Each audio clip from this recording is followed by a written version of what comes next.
বিসংগতি, দাদাগিৰি, অনিয়ম।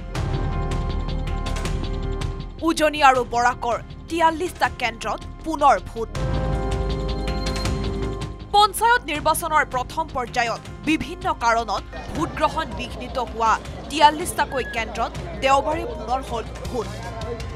পুৱা ৭:৩০ বজাৰ পৰা হাইলাকান্দিৰ ৩১টা ভোটকেন্দ্ৰ, শ্ৰীভূমিৰ ৮টা ভোটকেন্দ্ৰ, লখিমপুৰৰ ২টা ভোটকেন্দ্ৰ, গোলাঘাট ১টা ভোটকেন্দ্ৰ, মাজুলীত ১টা ভোটকেন্দ্ৰ পুনৰ হয় ভোট।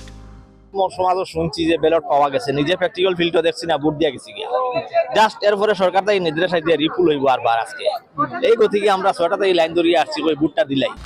হিংসা, বেলট কাগজ কাঢ়ি লোৱা, বুথ দখল, মাৰপিটৰ অভিযোগত প্ৰথম পৰ্যায়ত ভোটগ্ৰহণ বাতিল হোৱা শ্ৰীভূমি জিলাৰ ৮টা ভোটগ্ৰহণ কেন্দ্ৰত পুনৰ হয় ভোট।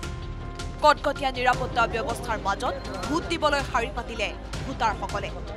আৰক্ষী অৰ্ধসামৰিক বাহিনীৰ কটকটীয়া নিৰাপত্তা ব্যৱস্থাৰ মাজত হাইলাকান্দিৰ ৩২টাকৈ ভোট কেন্দ্ৰত পুনৰ অনুষ্ঠিত হল ভোট। ২ মে'ত হিংসা মাৰপিটৰ ঘটনাৰ বাবে ভোট বাতিল হৈছিল এইসমূহ কেন্দ্ৰত।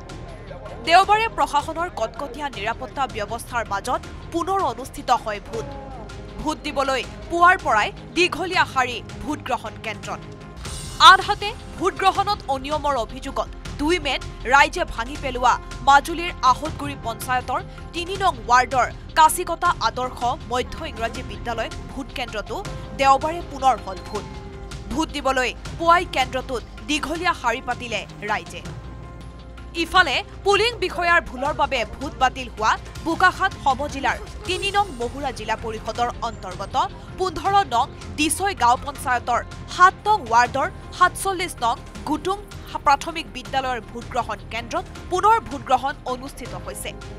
২ মে'ৰ ভোটগ্ৰহণৰ সময়ত দ্বিতীয় পুলিং বিষয়াই ভোটাৰক বেলট পেপাৰ প্ৰদান কৰোঁতে বেলট পেপাৰৰ কাউণ্টাৰ ফলিঅ'টো ভোটাৰক প্ৰদান কৰিছিল, যাৰ বাবে বাতিল হৈছিল ভোটগ্ৰহণ।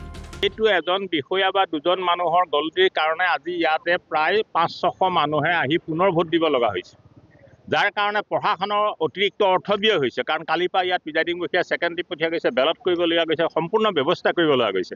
আমি প্ৰশাসনক ক'ব লগা একো নাই, কিন্তু প্ৰশাসনৰ হৈ যিকেইজনে ইয়াত ভোট ল'বলৈ আহিল তেওঁলোকে কিয় এটা কথা বুজি নাপালে যে আমি নিষ্ঠা সহকাৰে কাম কৰিব লাগে। বিয়লি ৪:৩০ বজাত অন্ত পৰে ভোটগ্ৰহণ।